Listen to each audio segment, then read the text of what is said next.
Cool. Good morning.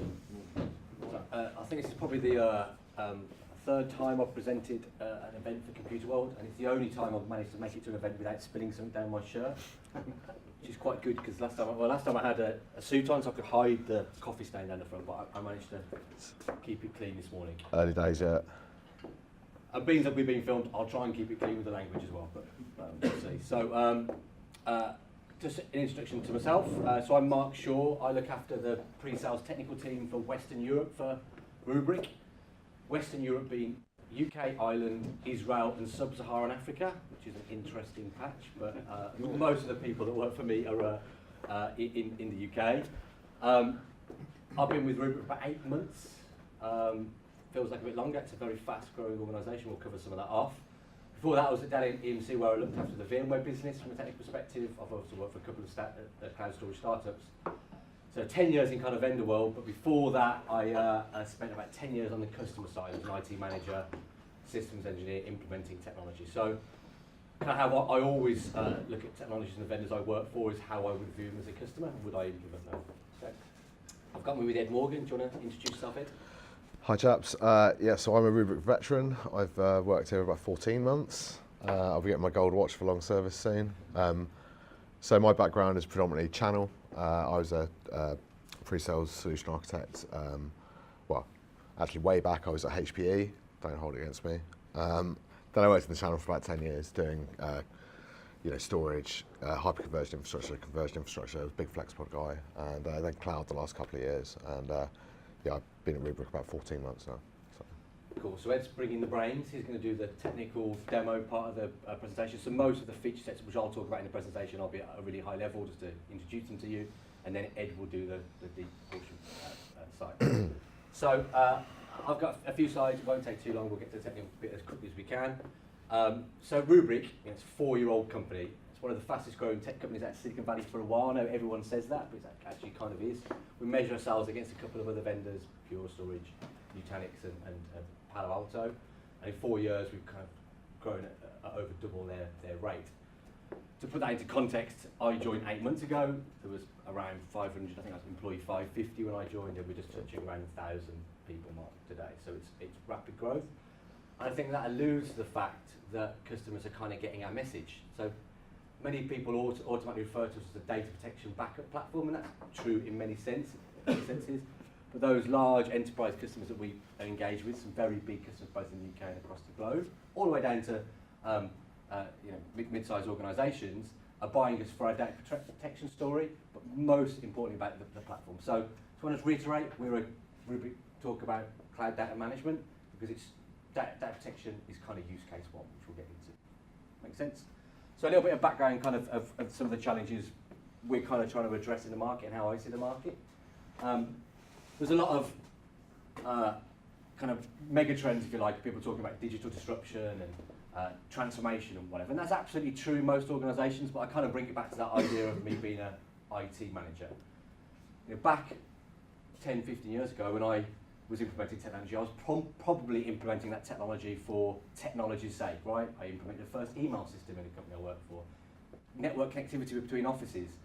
When I saw VMware the first time and someone vMotion a server, that was the reason I bought it, right? That we were buying IT stuff because we needed to. It was IT driving the organisation.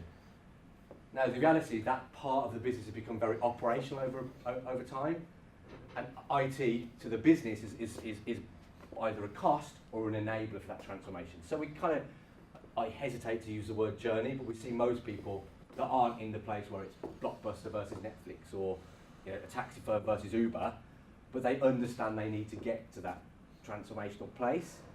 So I kind of see an IT guys with C-level guys or IT managers with kind of two sides to their brain. They still know they have to or want to buy shiny new pieces of infrastructure, but they have to get to a place where they can start talking about transformative. So it's kind of new world, old world, and we're very much in a place in the middle, and customers fall somewhere there. And the reality of that is that how can we innovate if legacy is holding us back? But the truth of the matter is most IT organisations' time is still spent with shrinking budgets and shrinking time focused on that IT engineering stuff, right? Keeping the lights on, We still have to go through refresh cycles. We still have to manage our on-prem data center. And it's tricky, it's consuming time. And every single person, I was with a financial services organisation, and the guy kind of spoke to me. He wants to spend less time looking at the back of racks and more time looking at his business and help it enable. He's got more requests for people coming with for things like continuous integration or container-based workloads, and his IT organisation just isn't ready to do that. He can't do it quick enough, right? Because he's bound by legacy. So most of the path of what we see and what we think organisations are trying to do today is move from that old world to the new world. I have to tick that, by the way, because I've got a Mac and a dongle and one USB port, which isn't ideal. So these have actually come from a Gartner study of kind of the main IT concerns. My boss is calling me, interrupting my presentation. The main IT concerns from Gartner, right? Not as, and again, they're not key ones we see on all of kind of C-level top 10 lists of strategies. But most of them aren't related to digital transformation or how do I do new apps, how do I deal with new customers. Most of the pressure on the IT organisation is users like me that have well, most of us now, all of us have smartphones that are used to downloading an app, and their end users inside their organisation must have better consumer-like look and feel. They don't want these old legacy applications. Or they're concerned about trying to help the organisation develop those new line of business or be competitive with their the other organisation that's the same as them down the road. But the reality is most of the key trends or key concerns of IT are how do we get to a place in IT where we can get to that next stage. Okay, so multi-cloud is kind of one. Where should my workloads live? Is it compelling to run infrastructure on-prem? How can I manage those multiple locations? I'm now creating silos, but I want to get to a place where I can deliver a service where it makes most sense. Absolutely top of the list, I'm going to say the word, those 4 letters, GDPR, but security and concern. It's actually interesting because about 2 years ago, I was working for a company called Code 42. Every time I'd walk into a customer environment, I'd say, does anyone know what GDPR is? And a lot of people would go, no. Last Tuesday, my wife had a GDPR session for her property company, telling her how to manage her data, right? So it's kind of there and everyone knows about it. No silver bullet in technology, but it's absolutely top of concern, security, compliance and governance. Again, we're talking about simplification of IT. Policy automation and orchestration is absolutely critical to most organisations, right? How do I simplify, automate and remove some of the manual tasks that my IT guys are doing in my infrastructure? And absolutely, that I'm trying to do the keeping the lights on with the same or less budgets, because the IT budget tends to be moving somewhere else. I always pick on the marketing department here, but you know, more often than not, I see SaaS-based, a marketing team have gone and purchased a SaaS-based application outside of IT, or the legal department have got some IT budget that's outside of IT's budget. And then those organisations come back to, those parts of the business come back to IT and ask them for control, governance, compliance, and all the things we do in IT really, really well. Top concerns. Again, this is kind of from an IDC white paper, again, not related to Rubrik, but kind of the main data management concerns that relate back to those main IT concerns, right?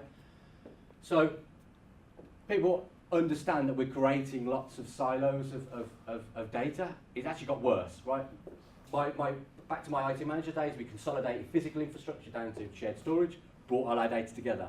We've now got multi-cloud, lots of locations for our data. We've got SaaS, we've got infrastructure as a service, and we've still got on-prem stuff, right? So people want the idea of some unification strategy for all of their data, and then under that, they want to start extracting use cases. So use case 1 might be disaster recovery. If we've got that data, we need to be able to protect it and restore it. If we've got that data, how do we get it back in the event of a disaster? Again, if we've got all that data, can I be sure around the security of that data and also the compliance related to that data itself? An interesting one, if cloud mobility and multi-cloud is key to me as an organisation, how can I start leveraging my data that is in different locations and move it to another location, which is the idea of cloud instantiation, taking something that is not in a cloud service, instantiating in some efficient and fast manner. Now, all of that data we've got in an organisation, I'm not going to talk about big data or anything like that, but some portion of it is critical, and some portion of it needs to be deleted today, GDPR, right? So search and visibility of that data is absolutely critical. And then, I've kind of alluded to it already, but data's not stopping growing, right? We've been talking about it for a long time, but there's just more and new types of data, right? From those SaaS applications, from IoT, from Edge, whatever, but there's more and more data coming. And then, critically, they want to be able to unlock all of that consolidated, unified data management platform via APIs, open, standard-based APIs, so they can leverage other tools that their organisation may have. Okay? Kind of where the data management, that's my market position slide. Does that make sense? Anyone, any questions? Kind of agree, hopefully? I'm talking complete, I was going to swear then, but no, don't Mark, don't. So we'll get on to Rubrik as a whole, right? So 4 years old, shipping product for 3 years. Product 1 was VMware-based backup and archiving to the cloud. So born in the cloud, product 1, 1.0, integrated natively with AWS, okay? But this is use case 1 and problem 1 for the Rubrik cloud platform. Still where we see most of our opportunities come from and most of our customers talk about. So data management, okay? The software vendors and the legacy vendors that exist in that space haven't changed for a very long time. Most of the technology is quite a large, over 20 years old, and was born with the idea of protecting physical or on-prem type workloads. And fundamentally, the infrastructure associated with those legacy architectures is quite large. Well, I'm not going to cover them all off, but there's multiple OSs, there's multiple databases, lots of interfaces, and some storage infrastructure.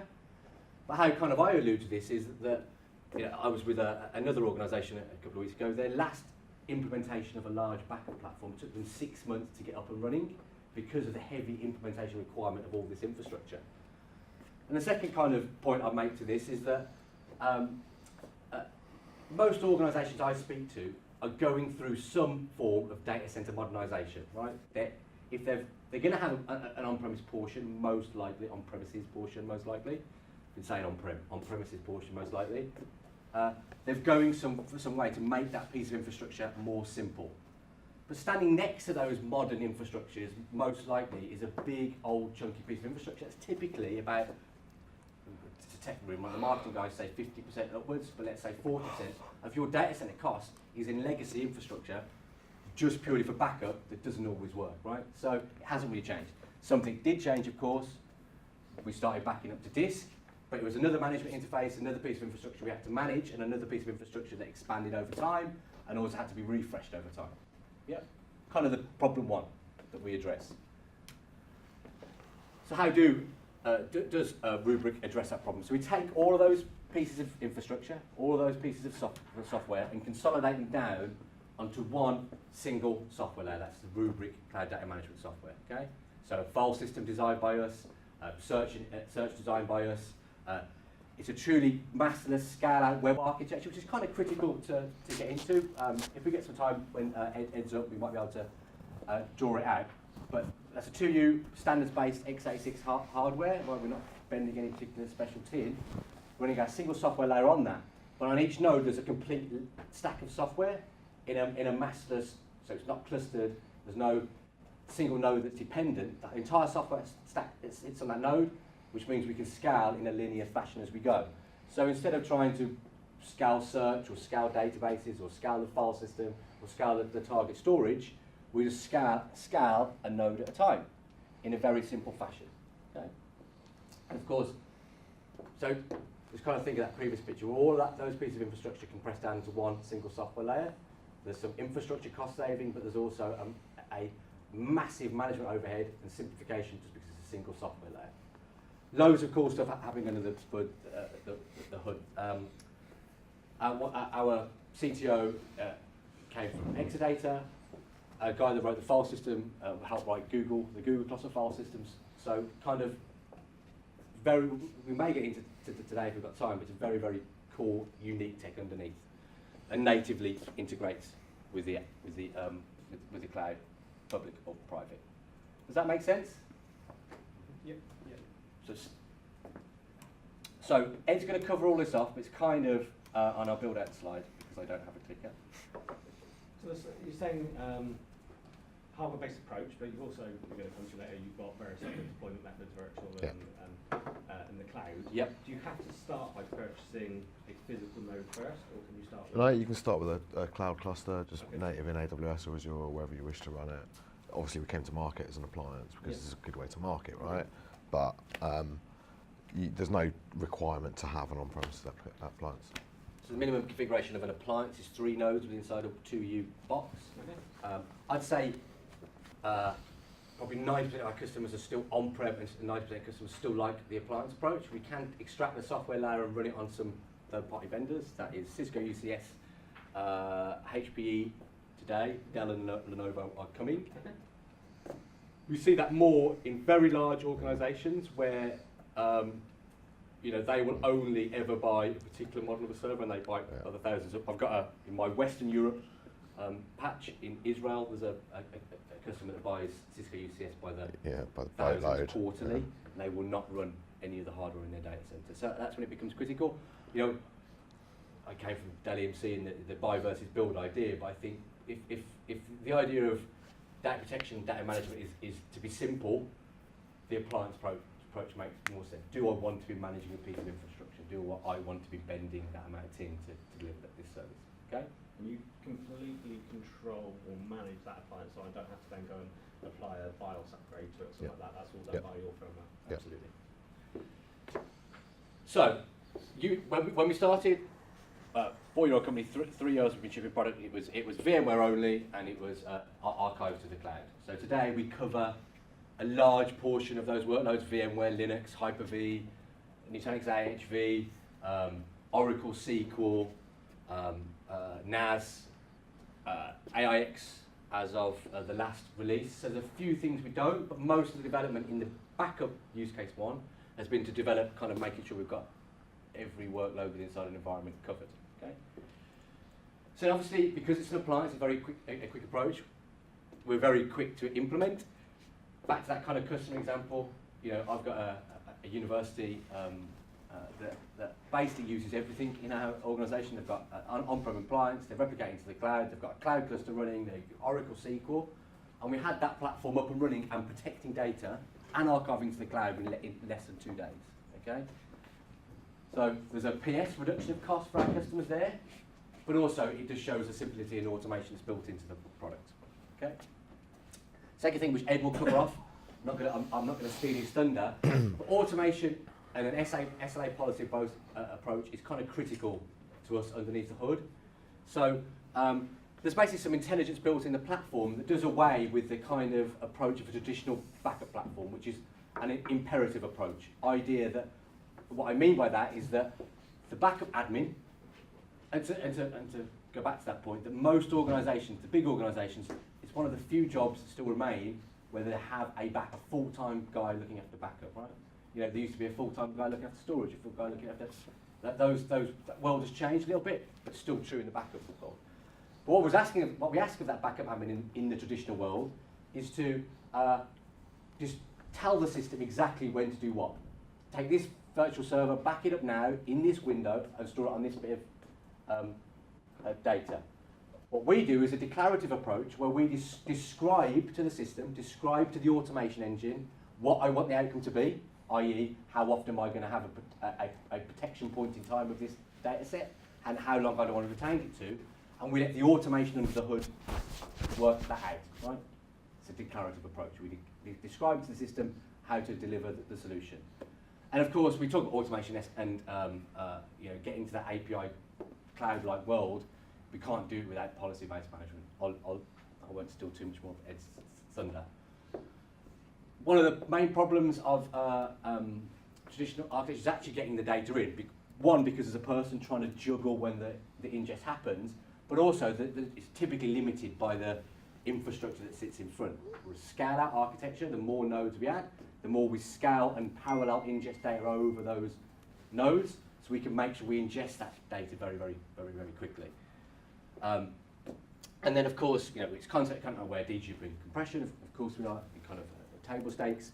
And it's one global namespace across all of those workloads. I'll let Ed cover that off as well.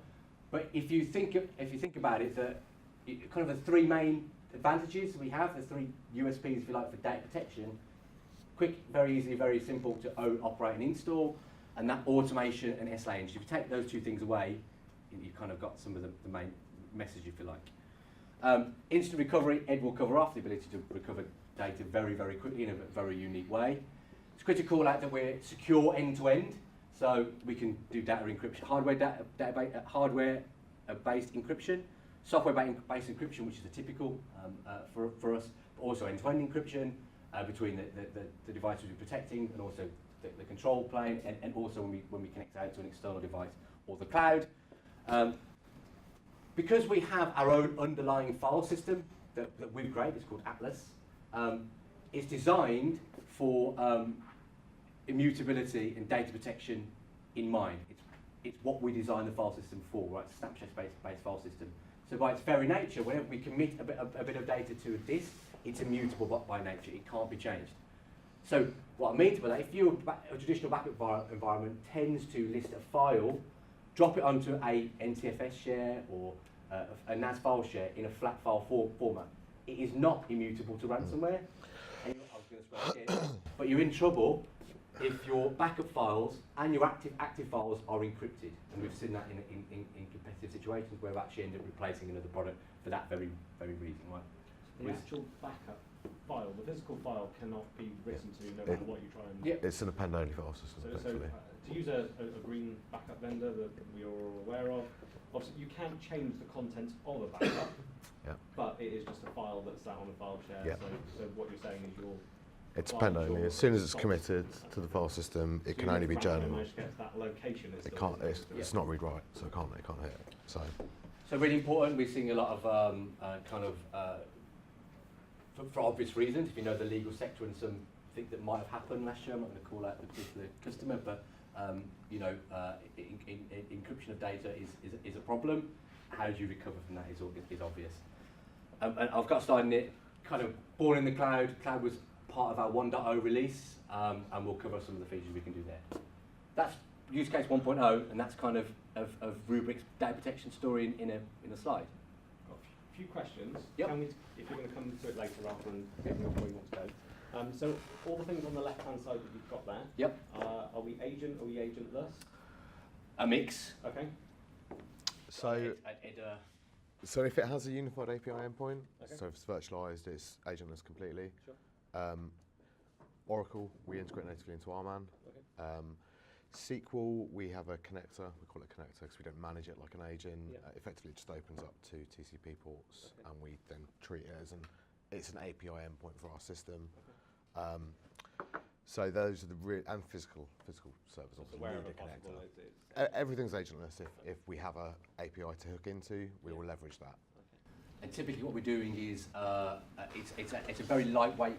We call it a connector because we try and shy away from the word agent a little bit. But all we're doing is a very small amount of capacity to open up ports to the API, so we can access it that way. It's not like there's no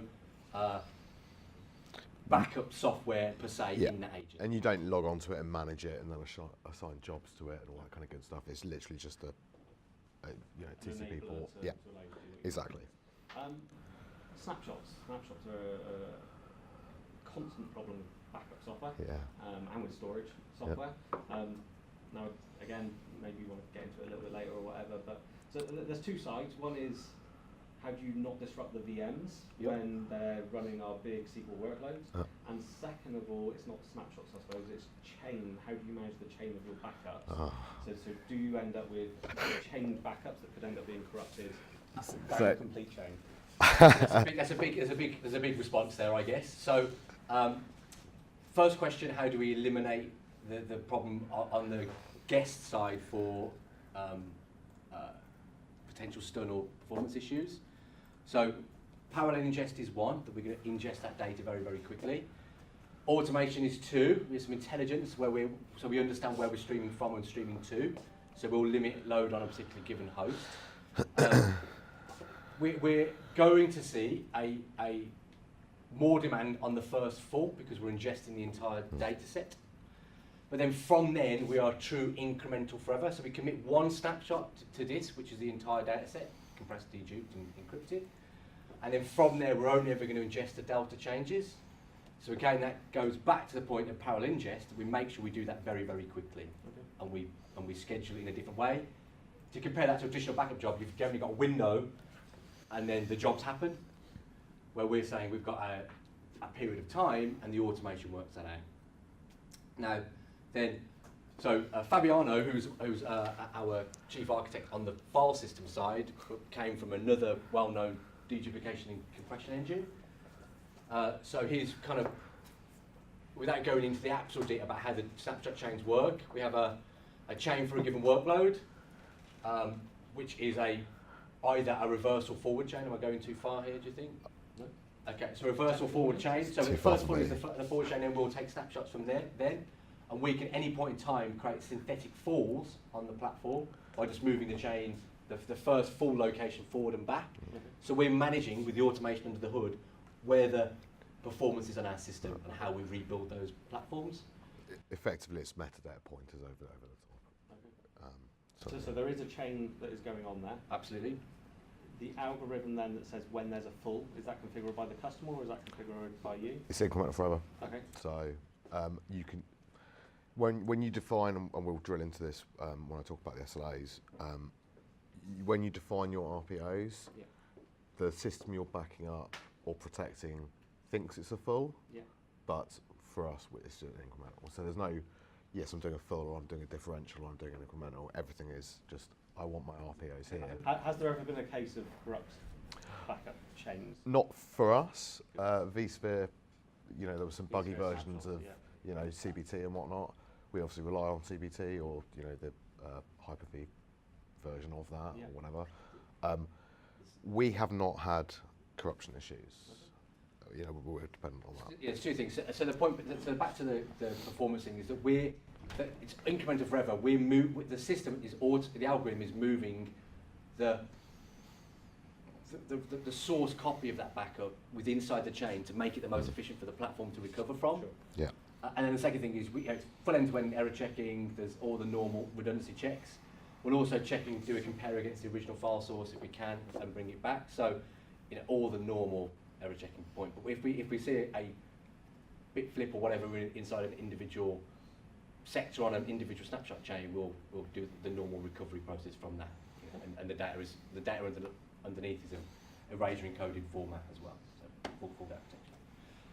So use case, any more, Barry? No, that's good for me. I've got I think Barry has asked all my questions. Yeah, for the where's this data ending up? We're used to, in a Veeam environment, designing, you know, the Veeam server, what we want to store on premise and what we want to take offsite into Veeam Cloud Connect. Where does this data end up? So you've seen my next slide. Wherever you want. Where do you want to put it? In a traditional world, you've got your backup server and some disk-based target. Yeah. So what we do is we take all that stuff away, and inside the Rubrik appliance, there's nodes with disks, a Razor encoded across node, and we store the data there. Yeah. First point of restore. First point of restore. If you want to leverage more cost-effective storage, we can archive out to on-prem or public cloud services. But the storage and the software is all on there. So, I mean, modern data center, 40% of your cost in backup infrastructure and loads of complexity. Remove it all out. One single software layer, one x86 based software. It natively integrated with the cloud. Yeah. And is we can choose the amount of storage we have per storage. Yeah, there's set models that have a given amount of capacity per model. Basically, there's is it 5 models, 5 different storage capacities. That scales from 12 terabytes up to 75 terabytes in a 2U box. Right. Usable, not including usable, yeah. compression. The first hop is always the Rubrik appliance, whether that's virtual or physical or whatever. Yep. Second hop then can be, what do you need? So is it AWS? So from a public cloud perspective, it's AWS, so S3, Glacier, various different flavors of S3, Azure, Blob, hot and cold, GCP, nearline, cold line, all that good stuff. From an on-premise perspective, we can leverage anything that exposes NFS. Okay. Most object stores, we need about 70 to 80% coverage of the S3 API. So most kind of enterprise grade object stores have that. And we also support tape, but I don't like to talk about it because it ruins the message. I suppose you still got to understand. You still have to, unfortunately. So. Are you using that purely as a storage device, or is there some of your intelligence? Yeah, well, so we treat it as an extension of the Rubrik fabric, in that we just define it as an archive target, and we then manage that data set if it's there or if it's still on the Rubrik appliance. It's driven by the same policies. The metadata as well follows the data set. So if you happen to lose your entire Rubrik cluster, you could then reconstruct your archive data set. You're not going to be in a position where you've lost all that data, right? It'll make sense. If you lose a rack fire and you lose your appliances, Yeah. you can go back to that. Absolutely, yeah. Absolutely, yeah. Whether that be in public cloud or on your object tier, wherever, the metadata follows the data set.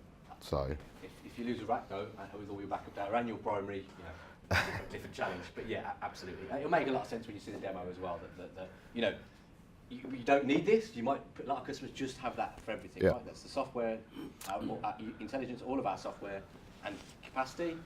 Typically, they start archiving out for longer term retention. so I mean, I make this joke quite frequently. Right? I'm absolutely happy to sell you enough Rubrik to allow 7 years worth of data retention on it. It's not the most cost-effective way of doing stuff, though, right? So, leverage something like object storage on premises. That's normally the most cost-effective, and you still get all the goodness of the Rubrik, around the indexability of that data set, the policy-based management, even if we've tiered it off. So. Cool. So,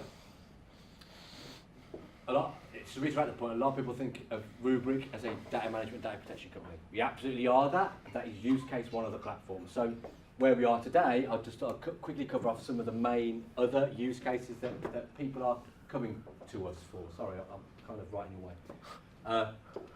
So we spoke about data protection and disaster recovery. Obvious kind of use case. We can replicate data between data centers. We can have two Rubrik devices in those two data centers and replicate that way. People using it for disaster recovery. We can do the same when we're leveraging public cloud services to a certain extent. So if it's individual data, disaster recovery, all that type of stuff, right? And including things like archival and compliance, all that data we can remove. Copy data management, we're seeing more and more people, because when Ed shows you the live mount feature with some native integration with SQL, we can very, very quickly spin up multiple copies of SQL databases that can be used for test and dev. And then self-service, I'd say about 40% of our customers across the globe have a self-service automation use case. So the two use cases at the bottom, leverage our fully open-based REST API. Every call we make within inside the GUI, every feature and every kind of click of a button is an API call in our device. Our GUI calls the REST API. So it's completely feature complete. So if you want to integrate, we've got native integration with things like ServiceNow or vRealize. A guy that works in my team called Tim Hines, a very clever guy, kind of our API automation ranger, wrote a plugin for a Puppet the other day, I think, or It just churns them out, man. so those two use cases are critical, particularly if we get into that new world of IT that I spoke about at the beginning. Cloud mobility, again, is one. People don't want to be locked in particular cloud vendor. It's kind of where the market's going. It's not there in anyone's use case today straight, but we can literally move data between Azure and AWS today. Okay? And then, of course, data security, immutability. That immutability portion of the file system we spoke about is kind of critical across the board, law firms particularly, but across the board, that ability to know that they have a copy of their data that is immutable and can't be overwritten, so they can recover from ransomware. We'll get onto the kind of GDPR and PCI compliance stuff to some of the futures. And then actually we're seeing some people, actually quite a lot, use us for application migration. That might be getting out of a data center, that might be getting between old platform, new platform, that might be getting from on-prem to cloud, and we'll cover off some of the cloud stuff in a second. So use case one, data protection and backup, always tied to a use case two today, if you like. And then we'll move on. But I just want to cover off the cloud piece, because it kind of shows where we are as a company today, and then the next part of my slide deck where we're going tomorrow. So 80% of our customers leverage on-prem Rubrik. and some form of archive to an external cloud service, be it on-prem or public cloud, right? And that's, as Ed said, that's S3 or Azure Blob today.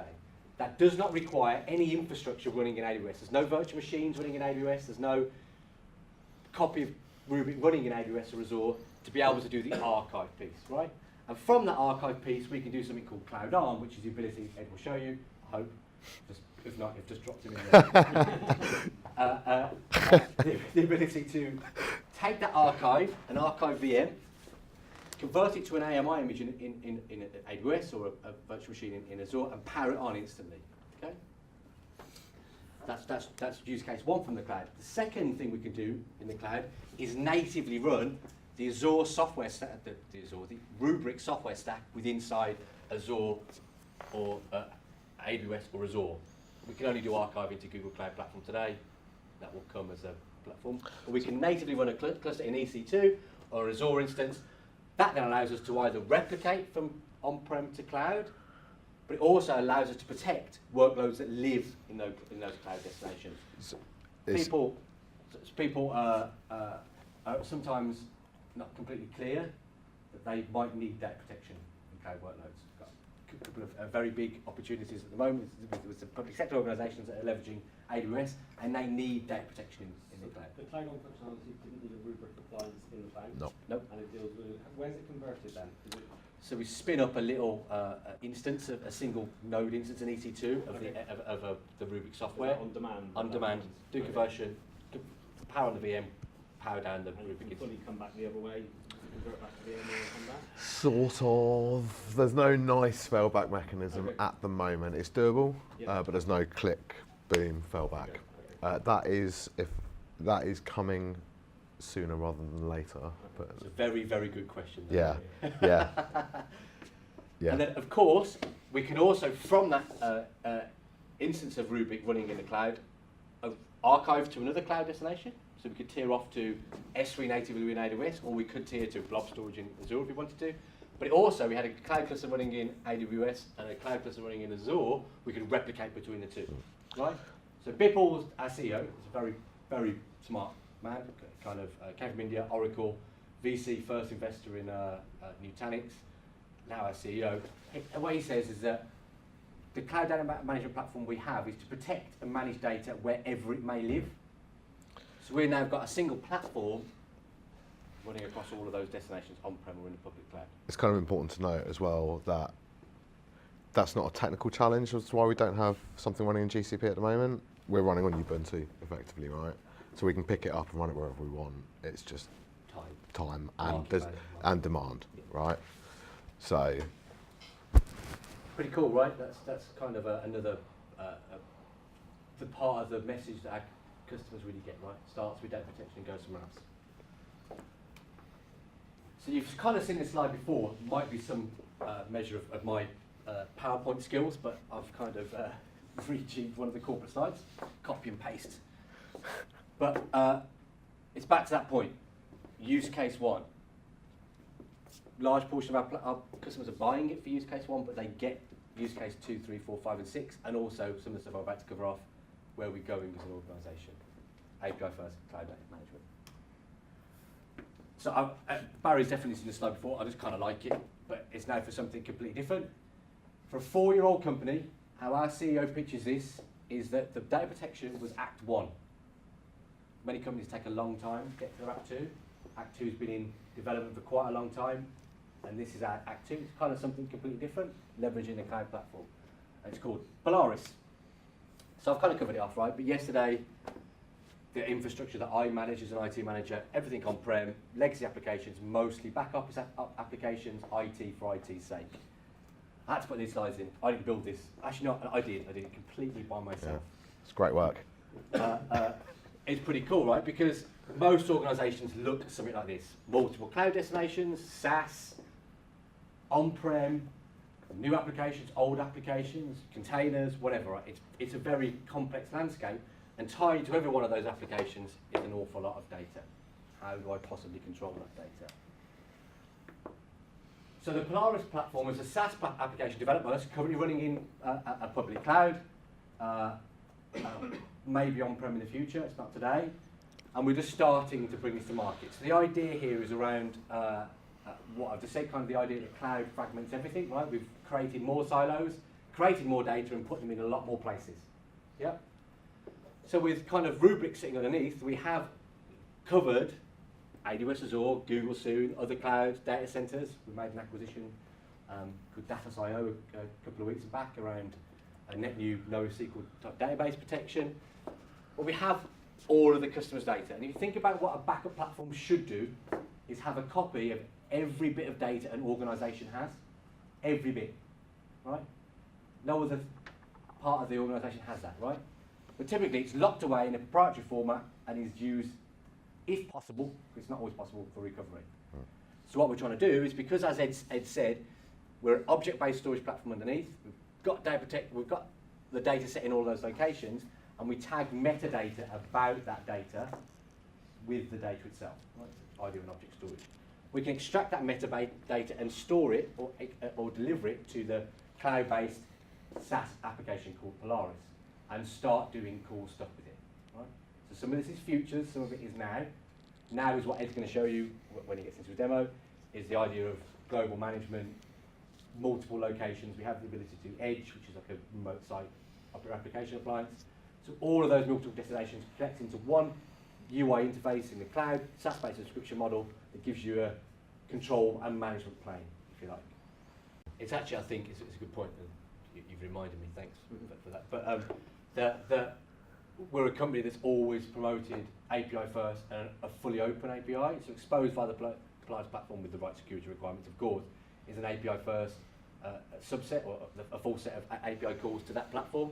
So we're view probably customers will integrate with other software stacks that do a better job of things like e-discovery or legal hold or whatever, and leverage that metadata for those use cases. So again, open API, no cost to our customers to leverage APIs, they can use it for things, and also other vendors integrating with us for their software stack. So while we're kind of talking about metadata as well, it's important to note that the reason we have to be the software stack is, and we don't necessarily just act as a NAS target for backup or whatever. When we back something up, obviously we create all that metadata around it, and that is the power of the system. It's not that, oh yes, we can make your backups very fast and we can make them low touch. It's once we've created that metadata stack, then we can do all the good stuff around it. I think this is the big challenge that we're facing today, is the fact that data is just spreading so far and sprawling everywhere, right? We've had problems backing up data and controlling data while it's been in one single location. Yep, absolutely. We've got GDPR and everything like that actually was telling us to actually just keep it in the smallest amount of places as possible, because it's going to be easier to meet these obligations if we do that. But actually we've then got IT, the business, the users that are saying, no, shove your data absolutely everywhere and let me share it with everyone and let me do everything I want to do it. So the person that's going to win, whoever that may be at the end of the day, is the person that can get the lasso around all of this to control that visibility, to allow you to have that single point of protection, to allow you to search it, to allow you to set policies against, hold on a minute, warning signal here, Dawn's just shared the company XYZ data with this person. So I really like the idea of this. The vision. Yes. So if I could stand in front of the slide deck, I could cover all those things today, and this product was out last week. It is a SaaS-based application, so we iterate very fast, but we do control and policy-based management today. Right, that's where we are, just to be clear. But you can, but I'm trying to show you the vision plan that we as Rubrik are trying to deliver. Make sense? Cool stuff. I'm almost done. We've kind of covered all these things off, right? But it's the idea of it's unifying, collecting that data and orchestrating it in a way that suits the customer. Very, very quick time to value. It's a SaaS-based application. If you're a Rubrik customer already, we've got access to those platforms very quickly. If not, it's kind of one of our go-to markets, if you like. Lots and lots of data out there. We can unlock it, mitigate risk. You kind of hopefully it makes sense from a platform perspective. Ed's going to cover off the demo, so I'll blast past. Last slide for me really is that back to my original side of traditional versus transformative, old versus new, IT infrastructure versus born in the cloud, right? And I think why we make a lot of sense to customers is that we're kind of helping them go from the old world to the new, right? So many use cases come to us, they've got a cloud first strategy from their CIO, we've got 1,000 on-premise applications and they've been told they're going to move within 12 months. There's absolutely no chance. How can we start leveraging cloud? Or I've got a data center modernization strategy. How can I modernize my data management platform to take me to that next stage? So we kind of sit right in the middle. We're helping with the old and moving towards the new. Good summary, hopefully. Cool. We're going to have to do the laptop swap now because Ed's going to do the demonstration. I don't know how would it be time. Fine, So I mate. think we started 12 an hour late, so we've got to about 1/4 past. And I think that should. Oh, awesome. That's okay, right? This is what we have to pad because we have to wait for Ed to set up the demo. Is there any questions? Anything that jumps out as a anything you'd like to ask? Yes, you mentioned earlier, right, that you didn't have to run the Rubrik application, well, the appliance, you didn't run it on UCS or HP storage. Or chassis or architecture. How easy is it to implement? Just the software that runs on top, or? Yeah, so it depends on the platform actually. Right. So it's relatively new for us, the ability to deliver on external hardware, released in 4.1, which was GA relatively recently. So some require some professional services from us to connect back to to our head office to download the software and the packs and build it that way. Right. But it's literally a USB stick that will load onto the platforms. Now those are specified it's a BOM. It's not like any HP server. It's a particular subset of HP servers. Right. Okay. Particular. The way that That's I've seen and heard it spoke about is this appliance. You're buying into something that is simple, easy to manage. Let's not worry, hold on a minute, what's the bottleneck in my backup today? Is it going to be throughput? Is it going to be disk? Is it going to be that? It's going to be Rubrik's got my backup, they've got the software, they've got the indexing, they've got the intelligence, they've got the hardware. I just don't want backup to be a problem anymore. Bang, this is what we're doing. With the appliance, you don't buy the physical appliance, you get that with the virtual, for example. Yeah, so the virtual one's specifically for remote offices, right? So it's a smaller version. Or the cloud platforms we have are they're scaled in the same fashion as the hardware versions, right? So just to be clear, full enterprise stack on-prem is the appliance or on one of the listed hardware BOMs. Yeah. The only thing we do is something called Edge, which is a small, capacity-limited, performance-limited individual VM for remote offices. Yeah. Then the other full implementation of the Rubrik software stack is what sits in the cloud providers. Yeah. As I said earlier, right, it's effectively Ubuntu Linux with a whole bunch of proprietary stuff on top. The reason we have like specific BOMs for the OEM vendors we've partnered with is so we can guarantee performance. We have the right amount of SSD and enough network connections and all that kind of good stuff. Demo, yeah. So any questions you've got, throw them at me. Let's make it bi-directional, right? So what I'm going to do, I'm going to briefly run through Polaris and then drop down into kind of day-to-day management of Rubrik around policies, talk about some of the APIs, show you our integration into things like ServiceNow, and also show you some of the kind of quick recovery and the DevOpsy type use cases around live man and that sort of stuff. Hopefully it'll all work. Who knows? Well, it always works. It normally works. It normally works. It's Yeah. Yeah.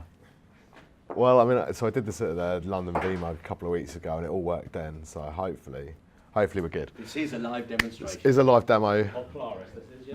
This is Polaris. So 1 week old. You know, happy 1 week old birthday, Polaris. So you see here, this is you know, it's rubrikse.my.rubrik.com, right? That could be computerworld.rubrik.com or whatever, right?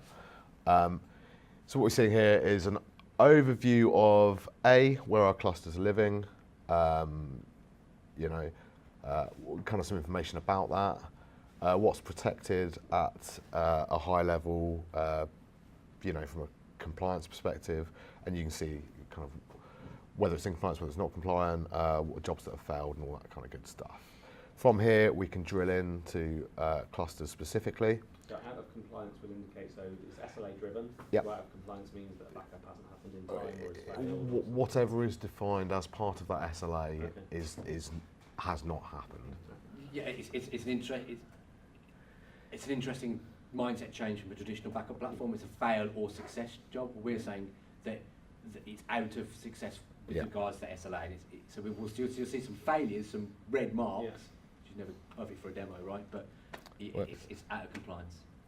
And so, this obviously this is just the Polaris platform. This is the SaaS-based cloud platform for managing multiple. Yeah, so when you see here, these are the when we had that nice little shiny map earlier, these are the different clusters we have, and you can see that there's a couple of appliances, 3 appliances actually. We've got a cloud cluster running in both Azure and AWS. And do you fully manage it Polaris? Yeah. Or do you then have to click and go into another management? So you drill down into your cluster by choice, and you can again see what's happening, and then you can click visit cluster, and it will pop up the appropriate cluster for you. Also, outside of the management perspective, we can see kind of a real-time activity log as to what's occurring, be it specific object type information or failures or kind of whatever you wish to see. And then we can drill further down into the reporting engine, something we call Envision, and you can leverage both the baked-in reports such as capacity, or you can create your own custom reporting based upon pretty much whatever we know about the data set you can report on. Obviously, because we create the metadata around it, you can get pretty granular around that stuff as well. So that's Polaris as it stands now. Again, worth mentioning that all of this is just exposed via REST API as well, should you wish. So Again, it's what we call SaaS-based application. It's our first UI. Because it's a SaaS application, we'll do work for a SaaS company. The values for customers as a SaaS company, we're beholden to you because you can turn off the subscription every time you want. yeah, But the other benefit is obviously we can iterate very fast. On-premise yeah. infrastructure, we have to do a whole lot of testing, and it's any device across multiple versions. All software companies have that problem, but where it's in the cloud, it's SaaS-based, we can iterate very, very fast, and you just see more and more development over a period of time. So again, technically, Mark did touch on this. There's no reason why this can't run on premises. From a kind of nerd knobs perspective, it's running on Kubernetes and GCP, right? So you should just be able to pick it up, dump it on your on-prem architecture, should you wish. That is something we're looking at doing. But we've built it to be portable, effectively. Did you say you could manage the cluster through Polaris, or Yes. redirect you to? Well, so it bounces you into the UI for the. So if I so I'll go to the EMEA cluster here, and again we can. At the moment, we click visit cluster, and it throws me into the UI for that. Right. I believe it is going to be drilled down eventually, but It'll be a full management-based platform in the cloud. So when you visit cluster, is that always going to redirect to the internal IP of it, or do you do any clever reverse DNS to is that cluster externally? it depends. Right, okay. Stock pre-sales answer. It depends. It will depend on connectivity, how the UI is exposed. So in this instance, I'm VPN, right? And it throws me to the private IP. Yeah. But there's many ways to skin that cat, effectively. So I click visit cluster, and it drops down into the management UI for my EMEA APAC. What it should do, good. I've been logged out. Excellent. So it will throw me down into the management UI for my specific cluster that I want to manage. So I guess what Eds does kind of give you a high-level overview of what Polaris is. Now's the normal full demo of the use case 1, 2 plus. So again, worth mentioning while I'm waiting for my cluster to render, all of the API documentation is running on the box itself. We leverage something called the Open API standard, formerly known as Swagger. It's kind of the de facto standard when it comes to open APIs, right? So all the documentation is running on there, and very, very easy to learn how to integrate into your existing platforms or your automation workflows or whatnot. Again, because we have the playground, you can test stuff out and very easily work out how you want to consume Rubrik services without necessarily logging in to the brick itself. A couple of our customers, one of which is a very big social network who may or may not have been in the news recently, they obviously spin workloads up and down, all the time. They don't log into Rubrik. They just tack us into part of their automation workflows. So I'm creating a VM, it's going to live for 7 days, and I want this SLA against it. We're not coming at the APIs from a approach where we're trying to retrofit it. There's more functionality exposed via REST than is exposed via GUI. Considerably more at the moment because it's taking a very long time for me to connect to it. But no, that's the US one, that's why. Okay, so so yeah, when you log into the Rubrik system, this is what you see. High-level overview of what you're protecting, be it virtual machines, be it physical boxes, applications, NAS devices, that can be SMB or NFS, we don't really care. Or managed volumes, that's how we integrate into things like RMAN and some of the more esoteric database platforms and or applications. So you see what's protected, what's not protected, SLA domains, I'll pop back to those in a second. Real-time activity as to what's happening on the cluster, and again you can drill into that and get more granular. Any live mounts, that is where we take our point-in-time data set, be it a VM or an application, and present it back to either your production estate or your test and dev platform or whatever. That's where we will see that.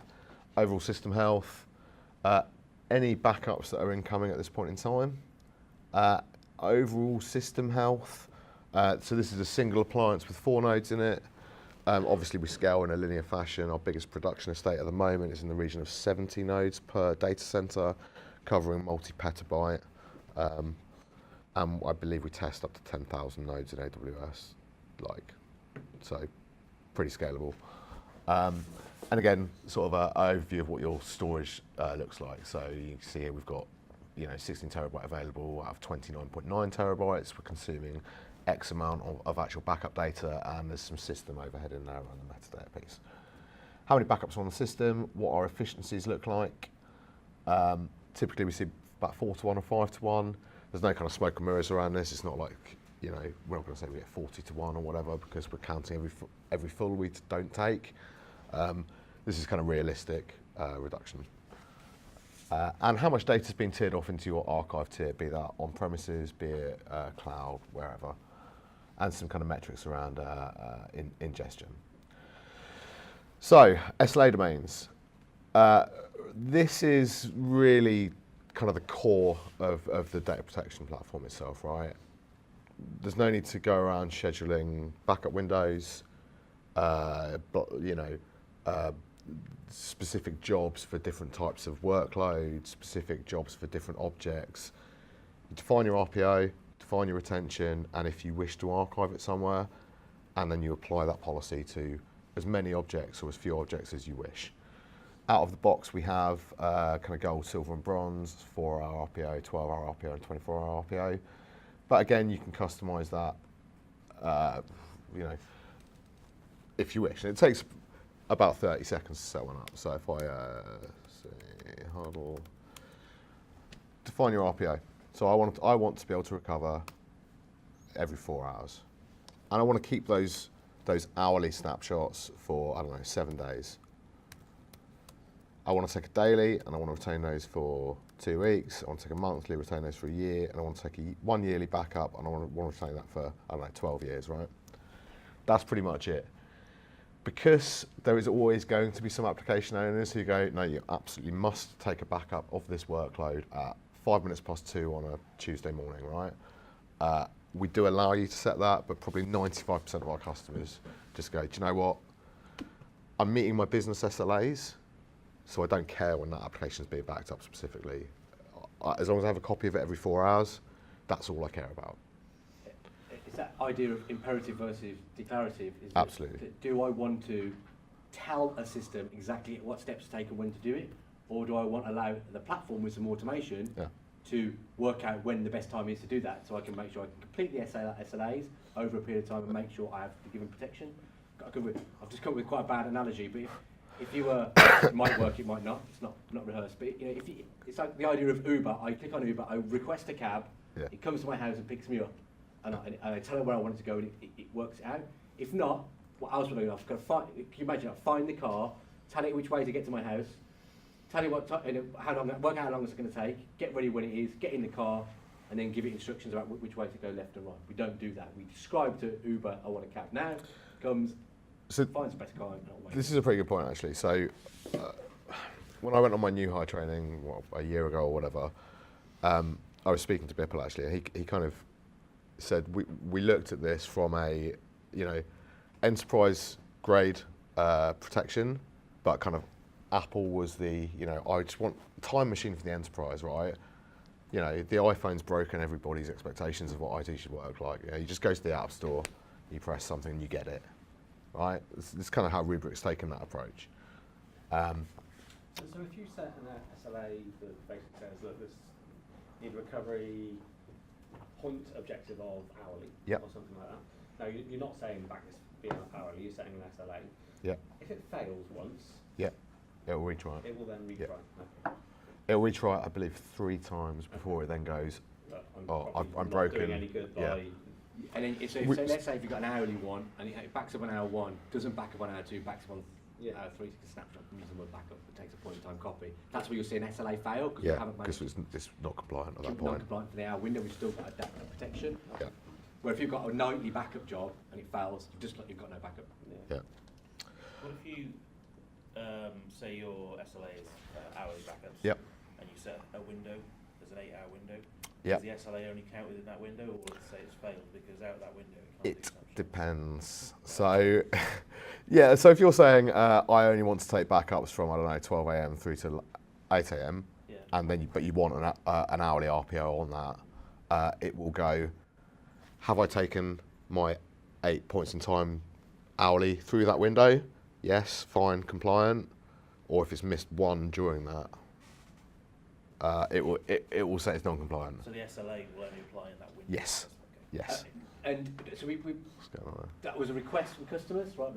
That kind of our iteration process is that. It was a request from customers to put it in, because there are some use cases where a customer doesn't want to touch a primary system during any working hours. We recommend against it. Yeah, because so you're not allowing the automation to manage load, both on the guest side and on our side. If you speak to the engineering team, they get a bit sniffy about, like, what do you want to schedule backup windows for? Like, what's wrong with you people, you know? But it's been asked for, so, you know, we do. The actual backup itself, say you're backing up a VM. Yeah. You know, is it doing it from a VM snapshot? Is it doing Right. it from storage? You know. So again, sorry, it depends. At vSphere, we typically leverage VADP. So we'll take a VMware snapshot. We'll typically have it open for a very short period of time, again, because we ingest over parallel, all that good stuff. And then that will be our source data set, and we'll close it back down though. We don't maintain VMware snapshots within vSphere. We just leverage that to get a quiesced workload effectively. When we're designing a backup schedule for someone, we're thinking, hang on, we don't want to let them stun on that. Yeah.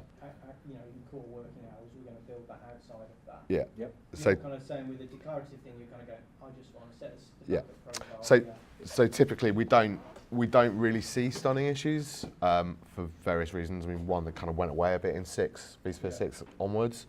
2, we've written our own VSS provider and all that kind of good stuff, so we do it in a very effective manner. But I kind of often have this conversation, and I'm like, do you know what, talk to one of our customers, right? So we've got a casino in the US who, you know, publicly came out and said, do you know what, I could only back up my SQL databases once every 12 hours, and often it still didn't back up successfully, right? And they're backing them up every 15 minutes with Rubrik, doing VADP snapshots. The stun really came back how long do we hold that snapshot open for. So the first 4, we will hold it open for a bit longer. You know, if that is a concern to the customer, we'll stage it. Yeah. But in reality, it's then incremental forever. Yeah. So the more frequent you're having snapshots, the smaller the data change rate, the smaller the stun window. It's open for seconds as opposed to, you know, minutes or hours. That's what I'm trying to work out, is whether this is an overlay over our traditional backup that we're doing, or have you done some clever shit down at the bottom level? If you swear, I can swear. Yeah, we've done. Hey man, it's all clever shit, right? It's a technical phrase. Yeah. So there is some clever stuff happening under the hood. Like, we've written custom drivers to interact with Windows. In fact, we'll circulate a couple of blog posts written by engineering around how they have done this. There is some clever stuff happening, but we are leveraging for vSphere. We're leveraging VADP. You know, and when we're backing things like SQL, we're leveraging VSS or our own driver, and we're leveraging RMAN for Oracle. It's a fresh approach, leveraging some existing tools, right? All those, it's about that idea of linear scale and parallel ingest to make sure we get all the data. Yeah. And by the nature of getting all that data faster in the first place, it means we can continue to do that over a period of time.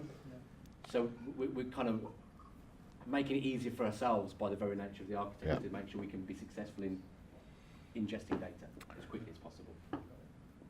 So just finishing off around SLAs, obviously we're defining our RTOs and RPOs there. Do you wish to archive it? Where do you want to put it? So I've pre-configured, I've got a S3 bucket, I've got an Azure Blob Store, and I've got a new one there, which apparently is a Tagile NAS, who knows? Not seen that one before. Yeah, not seen that one before, it's new. And how long do you want to retain data on the local Rubrik cluster for?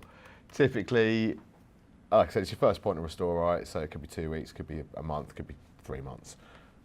I'm happy enough to sell you 7 years worth, but it's not cost effective, right? And do you wish to replicate to another Rubrik cluster, be it public cloud, be it in another DC somewhere, or be it a core data center? And again, how long do you want to keep data over there for? Typically that will marry up however long it's going to be on your production state for. That's pretty much it. Create your SLA, and then you can then apply that to any object within the DC. So what we'll typically see is people will define a default SLA at the root of their virtual estate, so anything that then gets provisioned within that environment is protected by default, and then that you can get more granular at the application level or the VM level or the folder level, however you wish. You can see here we've got a bronze SLA assigned to the entirety of vCenter, and from there we can drill down to VMs, tags, whatever you want effectively. And I don't know, pick a subset of VMs, manage protection, I don't know, get gold, job done. As an art, you can see kind of wherever he's in the UI, he's just contextually using search. He was just wanted to find an SLA, typed in a few letters, and he rendered all of the SLAs. Sorry, Leads me nicely into my to my next point. Because we crunch everything as we back it up, it allows us to do some good stuff. So I can search for, I don't know, search for Mark. There we go. I can find Mark's VMs. Search for me.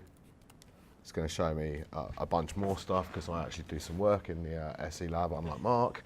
And and I've got a whole bunch of stuff in here. This is a NAS device. There's some databases in here, whatever, right? And from here, I can drill down into my Linux server. Can you search inside a VM or? Yes, you can. Inside a SQL Good database? question. So there's no reason why we can't. Kind of context within DBs and stuff. We haven't implemented it because it would blow the compute on the boxes. That is something that may or may not be coming with Polaris, because we'll leverage the cloud compute to do contextual searching. How big the database is and whatnot. Otherwise, you Exactly, man. As big as the SQL cluster in the Yeah, absolutely. So today, searches VM file system, file level, not So- not full text indexing. This could be this is a Linux VM. This could be a physical Linux server. It could be a NAS, whatever. It doesn't matter, right? So if I want to search for a file within there, I'm going to pick a host file because I know it's there. But it could be any search string, right? So from there, I can drill into that file, and it's going to show me all the iterations of that. Obviously, latest being the newest one, or I can go all the way back, and it's going to show me everything that's under that SLA. So you can see here, this is from 21st of August last year, right? And this is no longer on the local Rubrik cluster. This has been turned off to your archive repository, be that public or private or tape or whatever, right? And from here I can restore it in situ. I can restore it to a custom location on that server, or I can download it to my own workstation. Important to note, there's no requirement for sucking an entire VMDK back or an entire VM back from the cloud. We, again, because we own the metadata, we reconstruct it and we just pull back the file itself. So, you know, it's an important point. Typically if someone is archiving to the cloud, one of our competitors or a traditional vendor, and it's a VM, you have to pull the whole VM base down from the from the cloud, which is expensive. Egress charges are quite expensive, so we can just pick the file, download that individual version of the file directly from the cloud.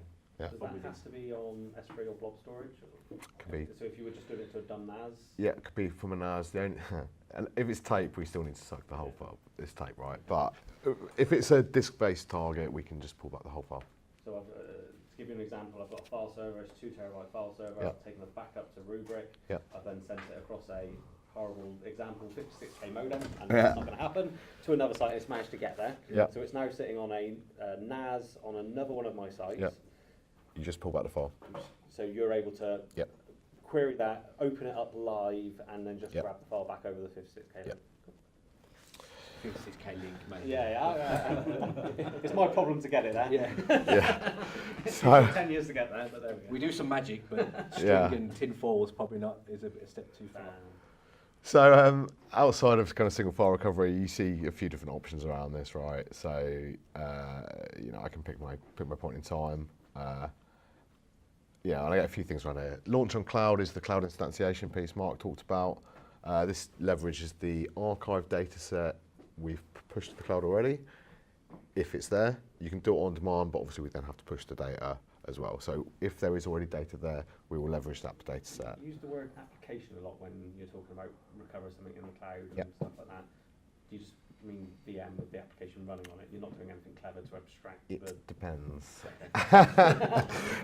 Yeah, so if we're backing something up at the application layer, so SQL or Oracle, Yeah. in that case, we'll instantiate the app directly Okay. into an IaaS box or whatever. So you worry about getting the SQL instance up and running, and Yeah, you absolutely. then mount the database. Or if you just did want to lift and shift the VM, Yeah. we can absolutely do that as well. Okay. In this instance, it's going to be a VM itself, right? Okay. So I can click Launch on Cloud.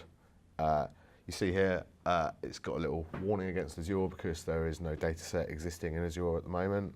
AWS is saying, yeah, fine, we know it's there, and it knows where the archive is.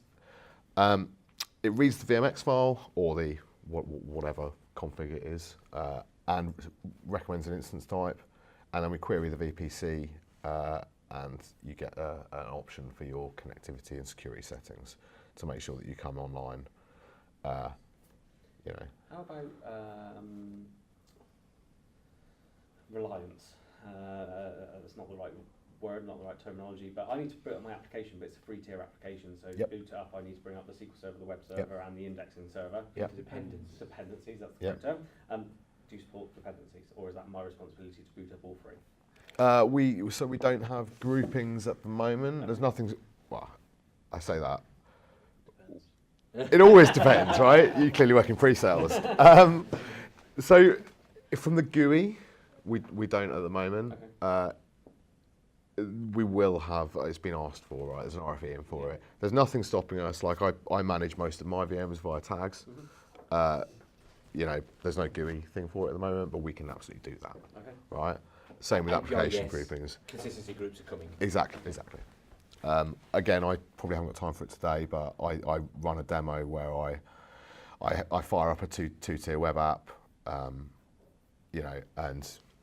it knows to bring them up like this. And can you handle VIPing of Yep. that VM? And that's all built into, is it a recovery policy, or is So that there's no recovery. Again, it's at the moment it's API calls baked in. You can probably talk about this more than I am. I don't know if I'm allowed to talk about it. There will If you be. talk about stuff you're allowed to talk about, if you can't talk about it, then just say it's coming. It's coming. Right. Orchestration is coming. Cool. That's fine. I don't want to... Yeah. Right. What was I Well, saying? you passed the onus there. Can you talk about this? You're the boss, man. Can you get into trouble? Yeah, he's the boss. So, right, so I'm going to rattle through this. So, because I'm running quite low on time. So we talked about instant recovery and how fast it is to recover your data sets. If we go into vSphere, you will see here eMorgan Linux is the source VM. Let's say, for whatever reason, you need to recover this VM. So if I drill into this, do instant recovery, it's going to say, do you want to put your VNix? Where do you want to put it? Effectively, I'll choose a different host just to show that we can. Click instant recovery, and you'll see here we're creating a data store, creating a VM, and you should see that this is going to get deprecated. So what's happening there is that we not moving any data. So again, Yeah. if you wanted to recover a whole VM, you'd have to copy the data to another data store from the backup device to your SAN probably, Yeah. and present it. What we're doing here is creating a synthetic view of that volume on flash on the Rubrik appliance, Yeah. creating an NFS point to the ESXi server, and presenting a synthetic view of that VM and powering it on. That's why it's So fast, effectively, yeah. So if I go back to my Linux box here, what is this doing? I Beautiful. should have waited to explain what was going on You should have done, yeah. for the demo padding. Well, we'll wait for that. So that architecture is in each node you have SSD or flash. Yep. You have spinning disk. Yep. How is it the data tiered across it? What's The data isn't tiered across it. Okay. The data is stored on the spinning disk. okay? So we'll use flash in some instances for ingest, Yeah. and then what we're using the flash for is just to create the active blocks Okay. when we do a live mount Yeah. of a SQL database or a virtual machine or a Linux server. Okay. And then presenting that over NFS to whatever Platform. platform we're presenting it back to. So if you instantly recover that and it's running on your Rubrik Yeah. storage, how easy is it then to migrate it back to production? Storage vMotion about. From an application perspective again, if I search for,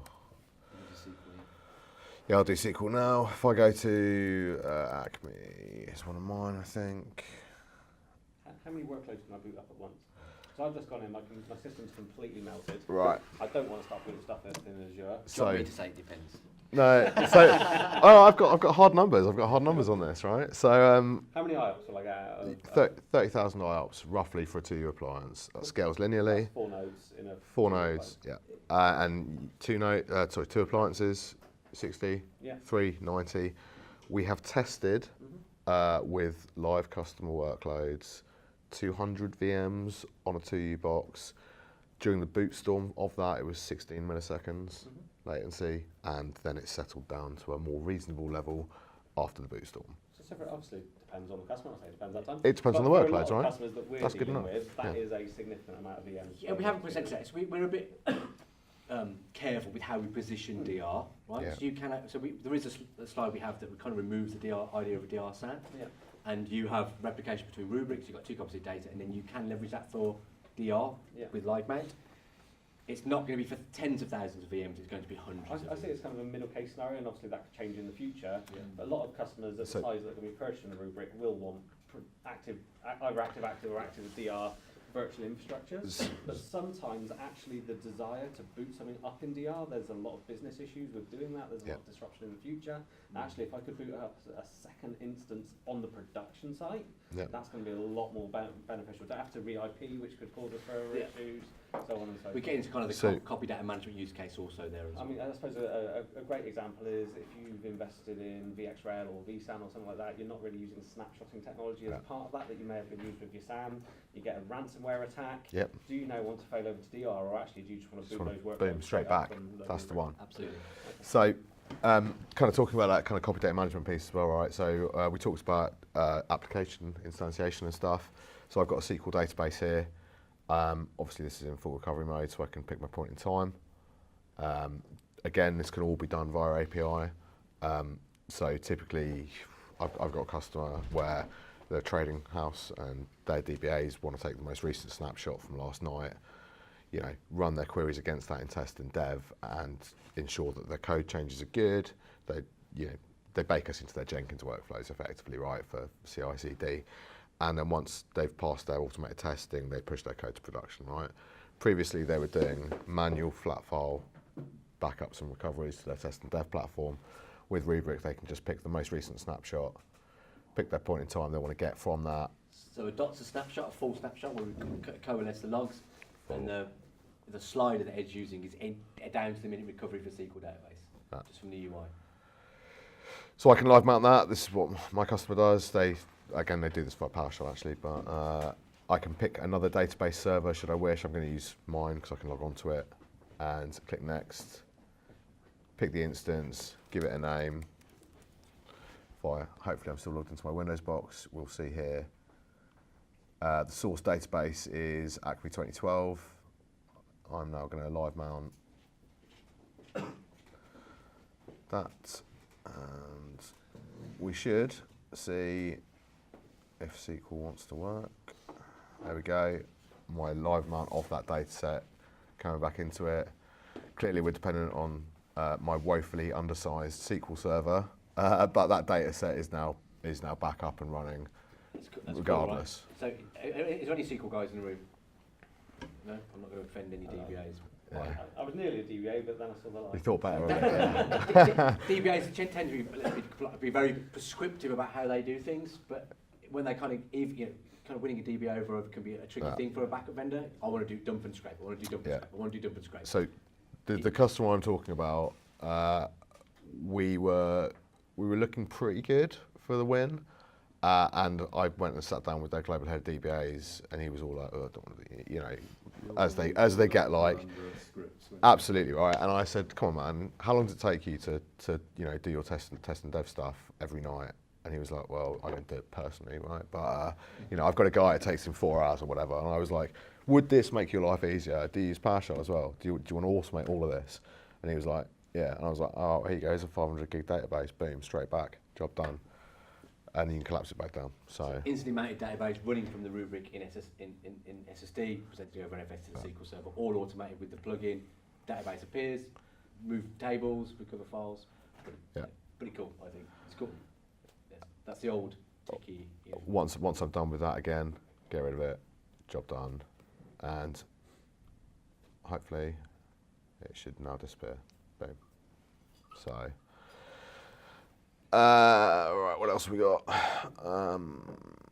Yes. So, how much longer have we got? 2 minutes? 10 minutes. All right.